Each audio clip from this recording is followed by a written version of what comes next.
Innal hamdalillah nahmaduhu wa nasta'inuhu wa nastaghfiruhu wa natubu ilayh wa na'udzu billahi min shururi anfusina wa min sayyiati a'malina may yahdihillahu fala mudilla lahu wa may yudlil fala hadiyalah. Asyhadu an la ilaha illallah wahdahu la syarika lah wa asyhadu anna Muhammadan abduhu wa rasuluhu la nabiyya ba'dah. Ya ayyuhalladzina amanu taqullaha haqqa tuqatih wa la tamutunna illa wa antum muslimun.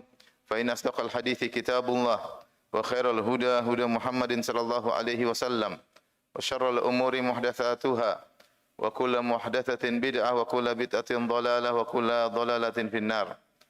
Ma'asyiral muslimin, usikum wa nafsi bitaqwallah faqad fazal muttaqun. Sungguhnya Ramadan telah sampai pada penghujungnya. Ramadan adalah hari-hari yang cuma sebentar, kata Allah Subhanahu wa taala, ayyaman ma'dudat, hari-hari yang berbilang. Tidak terasa 2/3 Ramadan telah lewat. Sampailah kita pada puncak bulan Ramadan, yaitu sepertiga yang terakhir, dan dia adalah waktu-waktu yang terbaik. Allah Subhanahu wa taala berfirman, wa layalin ashar, demi 10 malam. Maksudnya di antara para ahli tafsir mengatakan, yaitu Allah bersumpah dengan demi 10 malam terakhir bulan Ramadan. Tidaklah Allah bersumpah kecuali malam-malam tersebut adalah malam-malam yang agung.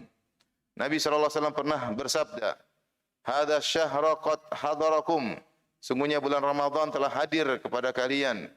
Fihi lailatun khairum min alfi syahr, sungguh pada bulan tersebut ada satu malam yang lebih baik daripada 1000 bulan. Faman hurimaha faqad hurimal khaira kullahu, siapa yang terhalangi dari beribadah di malam tersebut, sungguh dia telah terhalangi dari seluruh kebaikan. Wala yuhramuha illa mahrum, dan tidaklah ada yang terhalangi dari beribadah di Lailatul Qadar kecuali orang yang benar-benar merugi, orang yang benar-benar terhalangi dari kebaikan. Sungguhnya malam Lailatul Qadar adalah malam yang terbaik sepanjang tahun. Oleh karenanya Allah Subhanahu wa taala menurunkan satu surat khusus tentang Lailatul Qadar, yaitu surat Al-Qadar. Allah berfirman, inna anzalnahu fi Lailatul Qadar. Sungguhnya kami telah menurunkan Al-Qur'an di malam Lailatul Qadar. Dinamakan Lailatul Qadar kembali kepada 3 makna. Makna yang pertama, Al-Qadar artinya adalah asyaraf, kemuliaan. Lailatul Qadar ay lailatun dzatu syaraf, malam yang penuh dengan kemuliaan.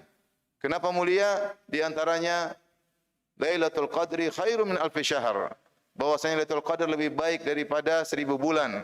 Siapa yang beribadah di malam tersebut dengan ibadah yang diridhai oleh Allah Subhanahu wa taala, maka dia telah beribadah lebih baik daripada beribadah selama 1000 bulan tanpa Lailatul Qadar. Dan ini kesempatan bagi kita yang beriman akan hari akhirat, yang beriman akan hari pembalasan. Kesempatan bagi kita untuk beramal soleh di malam tersebut dengan amalan yang terbaik. Karena kita telah menghemat umur yang sangat banyak.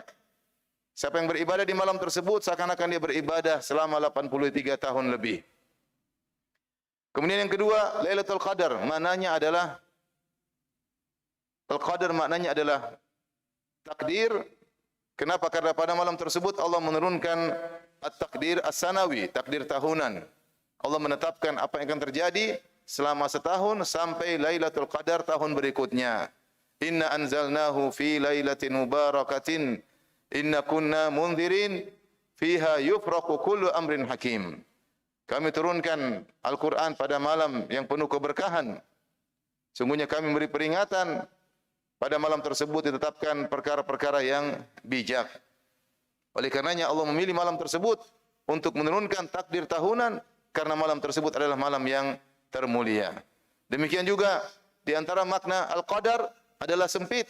Ya, sebagaimana firman Allah Subhanahu wa taala, "Faman qudira 'alaihi rizquhu falyunfiq mimma atahu Allah." Barang siapa yang qudira 'alaihi rizquhu, yang disempitkan rezekinya, maka hendaknya dia berinfak sesuai dengan kemampuannya. Jadi Al-Qadar maknanya adalah sempit.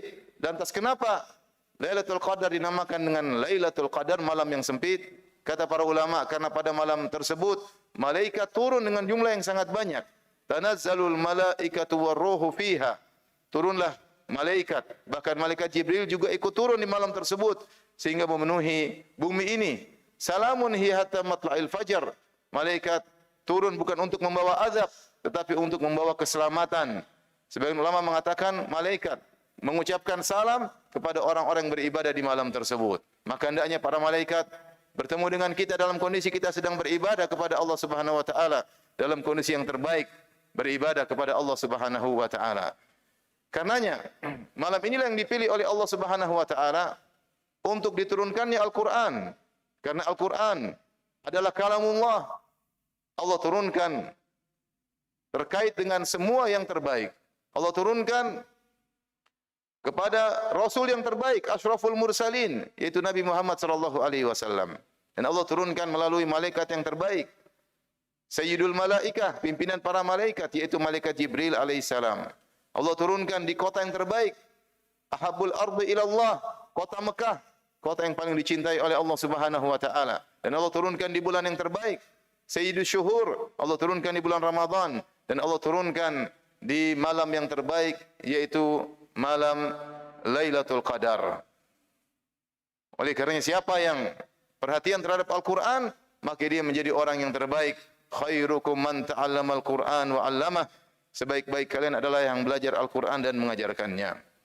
Inilah ya, 10 malam yang terbaik yang merupakan penghujung bulan Ramadan yang Nabi SAW bersungguh-sungguh pada hari-hari tersebut. Aisyah radhiyallahu taala anha berkata, "Kana Nabi sallallahu alaihi wasallam yajtahidu fil ashril awakhir ma la yajtahidu fi ghairihi." Rasulullah sallallahu alaihi wasallam bersungguh-sungguh beribadah di 10 hari terakhir bulan Ramadan tidak sebagaimana di hari-hari yang lain. Lebih bersungguh-sungguh daripada hari-hari sebelumnya. Aisyah radhiyallahu taala anha juga berkata, "Kana Nabi sallallahu alaihi wasallam idza dakhala al-ashr shadda mi'zarahu wa ayqadha ahlahu wa ahya lailahu." Adalah Nabi sallallahu alaihi wasallam jika telah masuk 10 hari terakhir, maka Rasulullah sallallahu syadda mi'zarahu, yaitu Rasulullah sallallahu kencangkan sarungnya. Artinya Rasulullah sallallahu tidak menggauli istri-istrinya. Artinya di 20 hari sebelumnya Rasulullah sallallahu masih menggauli istri-istrinya. Namun ketika 10 hari terakhir Rasulullah sallallahu tinggalkan kelezatan duniaan tersebut. Beliau tidak menggauli istri-istrinya. Wa aiqadha ahlahu, bahkan Rasulullah sallallahu membangunkan istri-istrinya untuk beribadah kepada Allah Subhanahu wa taala. Wa ahya lailahu, dan Rasulullah sallallahu menghidupkan malam 10 hari terakhir dalam rangka untuk mencari Lailatul Qadar. Semoga Allah Subhanahu wa taala memberikan taufik kepada kita untuk bisa bersemangat dalam beribadah di 10 malam hari terakhir bulan Ramadan tahun ini. Aqulu qouli hadza astaghfirullah li wa lakum wa lisa'il muslimin min kulli dhanbin wa khati'ah fastaghfiru innahu huwal ghafurur rahim.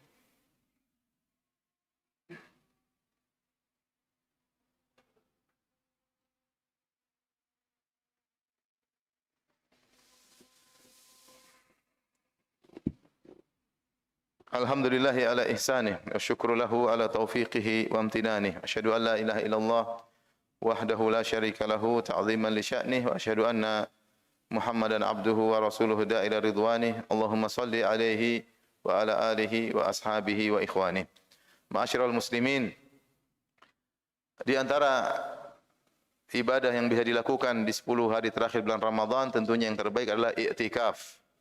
I'tikaf yaitu berdiam di masjid dalam rangka beribadah kepada Allah Subhanahu wa taala, ya. Yang hakikat i'tikaf sebagaimana perkataan Ibnu Rajab Al-Hambali, qatul alaik anil khalaiq wa ittisalu bi khidmatil khaliq, memutuskan segala hubungan dengan makhluk dan connecting bersambung dengan Allah Subhanahu wa taala. Setahun penuh kita berinteraksi dengan makhluk, maka 10 hari terakhir ini fokuskanlah untuk berinteraksi kepada Al-Khaliq, pencipta kita, pemberi rezeki kita, yang mematikan kita, setelah menghidupkan kita, mematikan kita, kemudian akan membangkitkan kita kembali. Maka hendaknya kita bisa memfokuskan diri untuk benar-benar berconnecting dengan Allah Subhanahu wa taala. Tinggalkanlah segala urusan dunia sebisa mungkin, ya. Tinggalkanlah connecting dengan dunia maya sebisa mungkin agar kita bisa fokus beribadah kepada Allah Subhanahu wa taala. Yang mampu untuk iktikaf 10 hari full, maka itu yang terbaik. Jika tidak mampu, maka hari-hari yang dia mampu. terutama iktikaf di malam-malam ganjil. Ya, jika dia tidak mampu, maka dia berusaha sebanyak waktu di masjid sebisa mungkin. 5 jam, 4 jam, 6 jam, semaksimal mungkin. Sebagaimana pendapat sebagian ulama membolehkan ya iktikaf meskipun hanya beberapa jam. Kemudian di antara amalan yang sangat mulia di 10 hari terakhir adalah membaca Al-Quran. Membaca Al-Quran. Al-Quran sebagaimana kata Nabi SAW, Iqra'ul Quran, fa innahu ya'ti yaumal qiyamah syafi'an li ashabihi. Bacalah Al-Quran. Sungguhnya Al-Quran akan datang pada hari kiamat memberi syafaat bagi pembacanya. Al-Quran memberi syafaat bagi pembacanya. Ya. Sebagian orang berharap syafaat orang lain. Al-Quran datang, amalnya sendiri memberi syafaat kepadanya. Dalam hadis yang lain kata Nabi SAW, As-siyam wal Quran yashfa'ani yaumal qiyamah. Sungguhnya puasa dan Al-Quran memberi syafaat bagi hamba pada hari kiamat kelak. Yaqulu siyam, puasa berkata, Ya Rabbi mana'tuhu at-ta'am wasyahawat bin nahar fasyafi'ni fih. Puasa berkata kepada Allah, Ya Allah, aku telah mencegah orang ini dari makanan, dari syahwatnya di siang hari. Berilah izin kepadaku untuk beri syafaat kepada orang ini. Wa yaqulul Qur'an, Al-Quran berkata, Ya Rabbi mana'tuhu minan naum bil-lail. Ya Allah, aku telah mencegah orang ini dari tidur di malam hari. Fasyafi'ni fih, berilah syafaat, kesempatan bagiku untuk beri syafaat kepada orang ini. Fayushfa'an, maka Al-Quran dan puasa pun beri syafaat kepada sang hamba. Kata Nabi SAW, Al-Quranu hujjatun lak aw alaik. Al-Quran akan membelamu atau menjadi bumerang bagimu. Jika seorang baca dan mengamalkannya, akan dibela oleh Al-Quran. Dibela di hadapan Allah Subhanahu wa ta'ala. Di hari-hari di saat kita butuh pembelaan, Al-Quran datang membela orang yang membacanya. Akan tapi yang perlu diingat ma'asyiral muslimin, bukan berarti ketika kita dianjurkan baca Al-Quran, lantas kita membaca tanpa adab. Baca dengan tanpa mentadaburi. Ini adalah kesalahan. Hanya ingin target, yang penting khatam berkali-kali. Yang penting, lebih penting daripada itu adalah bagaimana mentadaburi Al-Quran. Karena ayat-ayat dalam Al-Quran mengingatkan kita untuk mentadaburi Al-Quran. Liyadabbaru ayatih. Agar mereka bisa mentadaburi ayat-ayat Allah. Afala yatadabbaruna Al-Quran. Apakah mereka tidak mentadaburi Al-Quran? Kata Fudail bin Iyad, Innama unzila Al-Quran liyu'mala bih, fattakhadhan nasu qira'atahu amala. Al-Quran diturunkan untuk diamalkan. Namun sebagian orang menjadikan, membatasi pengamalan Al-Quran hanya sekedar membacanya, hanya sekedar tajwidnya. Ini salah. Al-Quran dibaca untuk ditadaburi, kemudian untuk diamalkan. Oleh karenanya, hal ini telah diperingatkan oleh para salaf. Orang yang baca Al-Quran dengan cepat-cepat tanpa mentadaburi, seperti diperingatkan oleh Ibnu Mas'ud radhiyallahu taala anhu. Yang Nabi SAW pernah berbicara tentang Ibnu Mas'ud. Kata Nabi SAW, Man ahabba an yaqra' al-Quran ghaddan tariyan kama unzil falyaqra' bi qira'ati Ibni Ummi Abdin. Siapa yang ingin baca Al-Quran seperti segar baru diturunkan dari Allah Subhanahu wa taala, maka bacalah seperti bacaan Ibnu Mas'ud radhiyallahu taala anhu.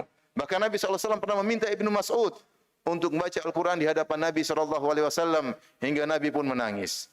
Ibnu Mas'ud radhiyallahu anhu memperingatkan adab dalam baca Al-Quran. Kata beliau, la tamthuruhu nathar ramal wa la tahudzuhu kahadhi sya'ar. Janganlah membaca Al-Quran seperti menaburkan pasir, dan janganlah baca Al-Quran cepat seperti membaca syair. Akan tapi kata beliau, kifu inda ajaibihi wa harriku fihil qulub. Tapi berhentilah pada keajaiban-keajaiban Al-Quran. Gerakkan hati anda ketika anda sedang baca Al-Quran. Wala yakun hammu ahadikum akhir surah. Janganlah cita-cita kalian atau keinginan kalian yang penting sampai pada penghujung surat. Jangan. Tapi bacalah dengan perlahan. Itu yang lebih Allah sukai. Allah tidak lebih menyukai orang berhatam Quran berkali-kali tanpa mentadaburi. Tapi Allah inginkan seorang ketika baca Al-Quran, imannya bertambah. Imannya bertambah. Hatinya tergerak untuk mengingat akhirat. Bacaan yang mempengaruhi akhlaknya. Bacaan yang mempengaruhi imannya. Itu yang diinginkan. Karenanya Ibnu Qayyim rahimahullah berkata, qira'atu ayatin wahidatin bitadabburin wa ta'aqqulin khairun min khatmah. Baca satu ayat dengan tadabbur, dengan memahami, lebih baik daripada khatam Quran tanpa tadabbur. Ketika ada seorang baca Al-Quran dengan cepat, ditegur oleh Ibnu Mas'ud. Ibnu Mas'ud berkata, haddan ka hadhihi sya'r, inna aqwaman yaqra'una al-Quran la yujawizu taraqiyahum. Apakah engkau baca dengan cepat seperti baca syair? Sungguhnya ada suatu kaum yang mereka baca Quran dan Quran tidak masuk ke dalam hati mereka. Ya. Maka di antara adab baca Al-Quran, seorang baca Quran dengan tenang. Yang tahu bahasa Arab baca dengan tenang, yang tidak tahu bahasa Arab silakan buka terjemah, nikmati Al-Quran tersebut, gerakkan hati, renungkan ayat-ayat. Jika sampai pada ayat-ayat rahmat, berhenti berdoa kepada Allah agar dimudahkan masuk surga, agar mendapatkan rahmat Allah Subhanahu wa taala. Jika dia berhenti pada ayat-ayat azab, dia berhenti kemudian meminta perlindungan kepada Allah Subhanahu wa taala. Jangan lupa sebelum baca Al-Qur'an untuk berta'awudz, ya. Fa idza qara'tal Qur'an fasta'idz billah. Jika baca Al-Qur'an maka berta'awudzlah, minta perlindungan kepada Allah dari syaitan. Ini menunjukkan bahwasanya ada syaitan yang menggoda kita tatkala kita baca Al-Qur'an. Dibuatlah ngantuk, dibuatlah pikiran kemana-mana, tidak tadabbur, tidak fokus. Maka seorang sebelum baca Quran jangan lupa berta'awudz, minta perlindungan kepada Allah dari godaan syaitan. Jika dia baca Al-Quran, kemudian dia menguap, jangan lanjutkan bacaannya. Berhenti sebentar, selesaikan uapnya, baru kemudian dia baca Al-Quran. Jika dia baca Al-Quran, ternyata qadarullah, dia buang angin, maka berhenti. Buang angin terlebih dahulu, selesaikan hajatnya, baru kemudian dilanjutkan baca Al-Quran, dan lebih baik dia berwudu kembali, kemudian baca Al-Quran. Jika dia baca Al-Quran, ada yang ajak ngomong, jangan dia hentikan bacaannya. Ibnu Umar radhiyallahu ta'ala anhuma, jika baca Al-Quran, beliau tidak berbicara sampai selesai ayat yang dia baca atau surat yang dia baca. Nah, ini fitnah yang menimpa kita karena tersibukkan dengan HP. Betapa sering kita baca Al-Quran, kemudian kita hentikan di tengah jalan. Kenapa? Ada SMS masuk, ada WA masuk, ada telepon berbunyi, dan sering kita lakukan. Kita kurang beradab kepada Al-Quran ketika membacanya. Hendaknya kita fokus, kita baca. Bukan Al-Quran kita baca hanya sekedar sebagai sambilan, tapi kita fokus. Omongan orang, omongan manusia yang sambilan. Ya. Ketika ada omongan masuk, maka kita tunda. Kita lebih mengutamakan firman Allah Subhanahu wa taala. Yang terakhir ketika kita baca Al-Quran, sebagaimana penjelasan Ibnu Qayyim rahimahullahu taala dalam kitabnya Al-Fawaid, hadirkan bahwasanya seakan-akan Allah sedang berbicara dengan kita. Ya, bacalah seakan-akan Allah sedang berbicara dengan kita. Bukankah ini firman-firman Tuhan kita yang menciptakan kita? Bukankah Allah menurunkan Al-Quran untuk kebahagiaan kita?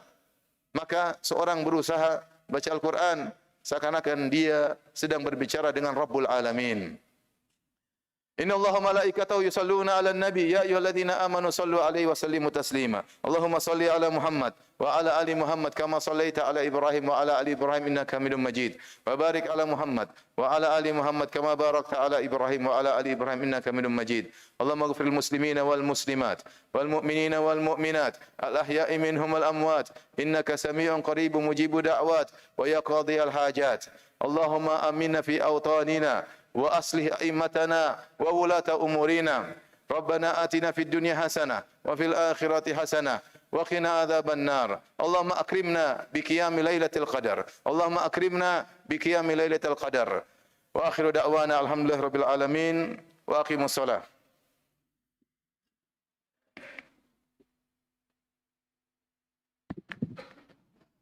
الله أكبر الله أكبر أشهد أن لا إله إلا الله أشهد أن محمد رسول الله حي على الصلاة حي على الفلاح قد قامت الصلاة قد قامت الصلاة الله أكبر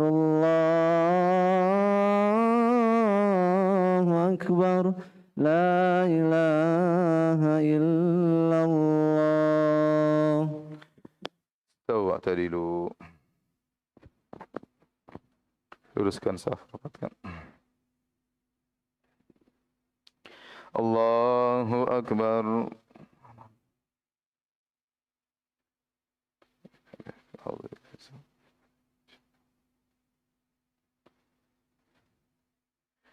بسم الله الرحمن الرحيم.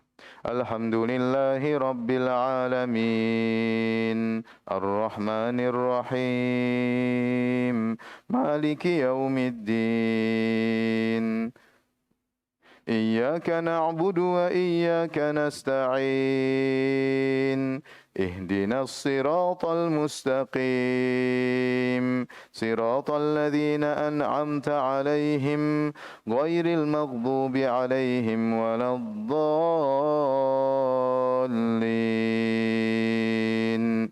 آمين.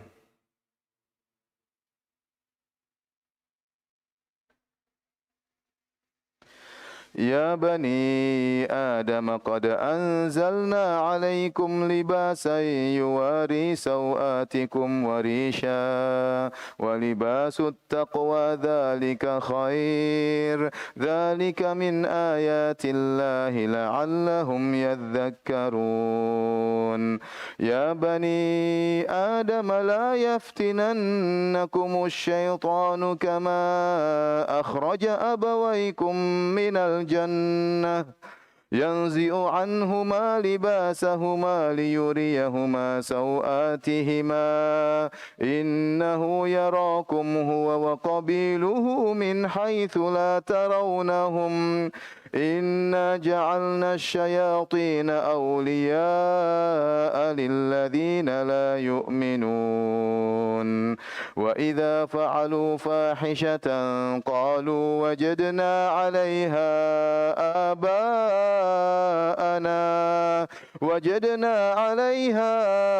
آباءنا والله أمرنا بها قل إن الله لا يأمر بالفحشاء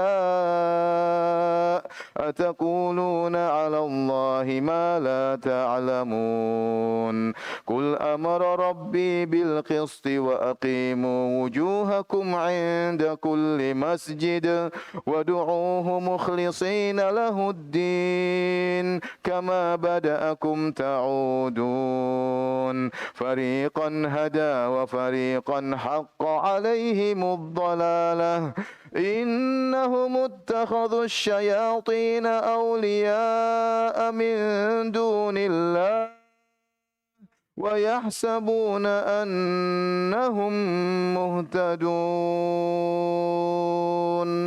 الله أكبر.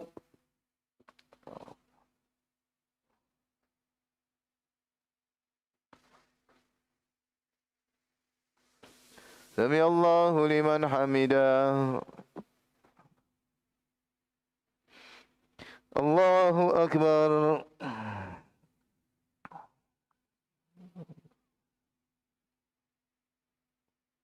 الله أكبر.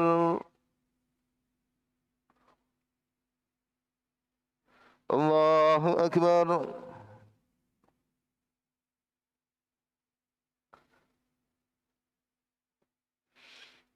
الله أكبر.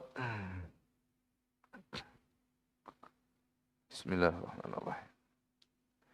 الحمد لله رب العالمين الرحمن الرحيم مالك يوم الدين إياك نعبد وإياك نستعين اهدنا الصراط المستقيم صراط الذين أنعمت عليهم غير المغضوب عليهم ولا الضالين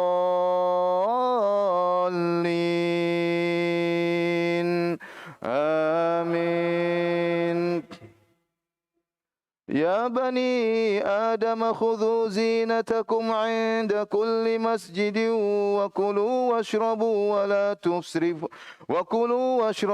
ولا تسرفوا إنه لا يحب المسرفين قل من حرم زينة الله التي أخرج لعباده والطيبات من الرزق قل هي للذين آمنوا في الحياة الدنيا خالصة يوم القيامة كذلك نفصل الآيات لقوم يعلمون قل إنما حرم ربي الفواحش ما ظهر منها وما بطن والإثم والبغي بغير الحق وأن تشركوا بالله ما لم ينزل به سلطانا وأن تقولوا على الله ما لا تعلمون ولكل أمة أجل فإذا جاء أجلهم لا يستأخرون ساعة ولا يستقدمون الله أكبر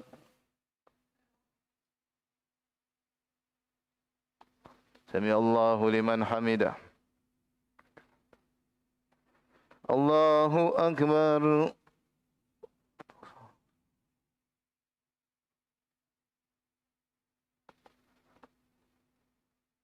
الله أكبر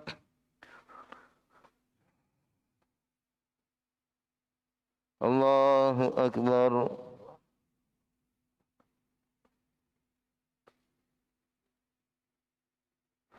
الله أكبر